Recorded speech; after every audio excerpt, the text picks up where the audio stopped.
Berikut beberapa contoh soal yang biasanya ditanyakan oleh pewawancara kepada calon petugas pengawas TPS di pemilu 2024.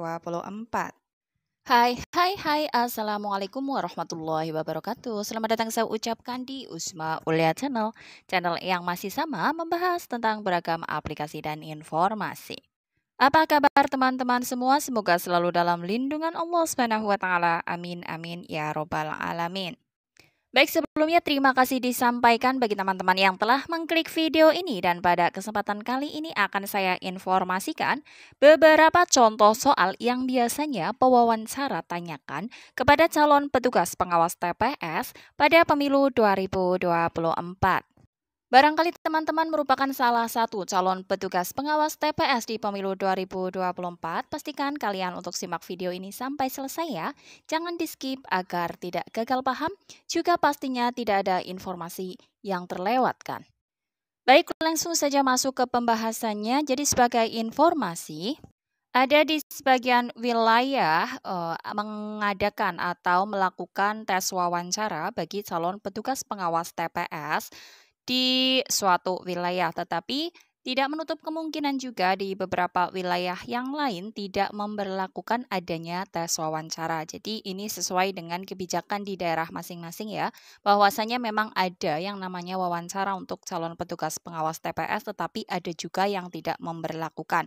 Mungkin ini tergantung dari selain dari kebijakan dari wilayah tersebut, karena memang bagi yang mengadakan wawancara mungkin karena ada banyaknya kandidat atau calon petugas pengawas TPS yang mendaftar di wilayah tersebut. Tetapi bagi beberapa wilayah yang lain yang kemungkinan malah tidak ada calon atau kandidat yang mendaftar, bahkan harus mencari secara mandiri ya, ini mungkin tidak diperlakukan adanya wawancara. Tetapi ini kembali lagi tidak menutup kemungkinan ya, ada yang namanya wawancara, ada juga yang tidak memberlakukan adanya wawancara. Bagaimana untuk di wilayah teman-teman, termasuk yang memberlakukan adanya tes wawancara kah atau tidak? Bisa silakan ditulis di kolom komentar untuk kita sharing bersama ya. Selanjutnya barangkali di wilayah teman-teman adalah wilayah yang memberlakukan adanya wawancara. Berikut saya sampaikan contoh soal yang biasanya ditanyakan pewawancara kepada calon petugas pengawas TPS di pemilu 2024. Yang pertama, biasanya akan ada pertanyaan ya, salah satu pertanyaan adalah apa yang Anda ketahui tentang pengawas TPS?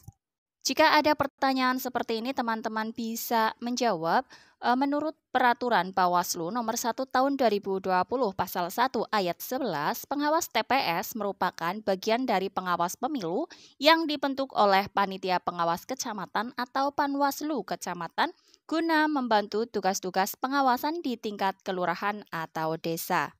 Contoh pertanyaan selanjutnya adalah apa tugas dari pengawas TPS?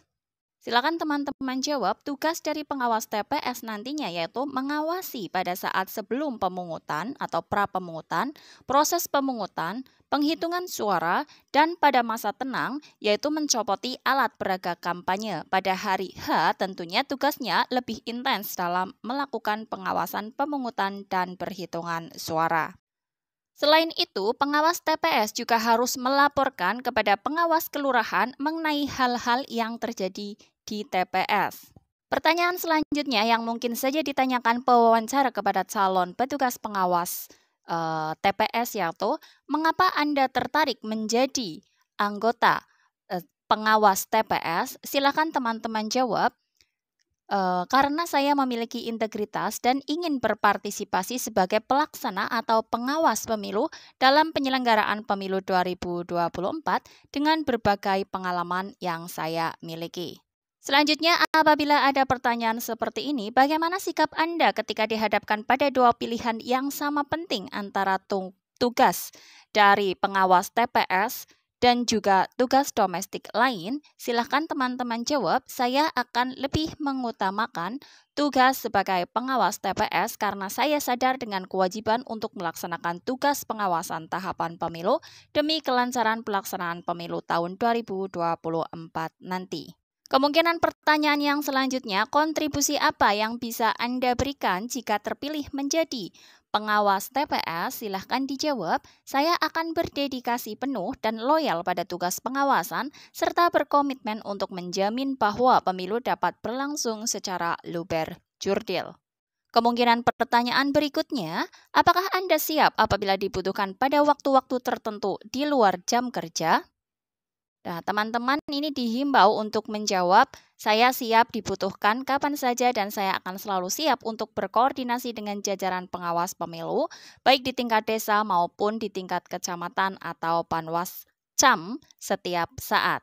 Selanjutnya tidak menutup kemungkinan ada pertanyaan berapa jumlah pemilih pemilu untuk setiap TPS. Nah, ini teman-teman bisa menjawab berdasarkan pasal 350 Undang-Undang Nomor 7 Tahun 2017 tentang Pemilu menyatakan setiap TPS paling banyak berjumlah 500 orang. Kemungkinan ada pertanyaan juga berapa jumlah PTPS pemilu di suatu desa? Silakan teman-teman jawab. Tercantum dalam pasal 43 ayat 2 dalam Peraturan Bawaslu Nomor 1 Tahun 2020, setiap tempat pemungutan suara atau TPS memiliki satu orang pengawas tempat pemungutan suara sesuai dengan peraturan yang ada. Jadi, apabila di desa teman-teman atau kelurahan teman-teman ada 25 TPS, artinya akan ada petugas pengawas TPS yaitu sejumlah 25. Jadi, jumlahnya sama dengan jumlah TPS yang ada di suatu desa atau kelurahan. Selanjutnya, apa yang Anda ketahui tentang wewenang PTPS Pemilu? Silakan dijawab. Untuk wewenang PTPS yaitu menyampaikan keberatan terhadap pelanggaran. Ini jika ada dugaan pelanggaran ya. Kemudian menerima berita acara pemungutan suara dan pelaksanaan wewenang lain. Pelaksanaan wewenang lain ini dilakukan sesuai dengan peraturan perundang-undangan yang berlaku. Kemungkinan pertanyaan yang berikutnya, bagaimana cara untuk berkoordinasi dan konsultasi antar PTPS pemilu? Teman-teman bisa menjawab untuk koordinasi dengan pengawas TPS di wilayah serupa, yaitu dengan cara berkomunikasi dengan pengawas di wilayah yang sama. Kemudian koordinasi dengan pengawas di wilayah berbeda, yaitu berkoordinasi dengan pengawas di wilayah lain jika diperlukan. Dan konsultasi kepada Panwaslu dilakukan dengan cara konsultasi kepada panitia pengawas kecamatan jika diperlukan. Ya, demikian yang dapat disampaikan untuk pembahasan kali ini. Semoga informasi ini bermanfaat bagi teman-teman, dan bagi yang merasa informasi ini bermanfaat, bisa silakan di-share ke media sosial yang teman-teman miliki.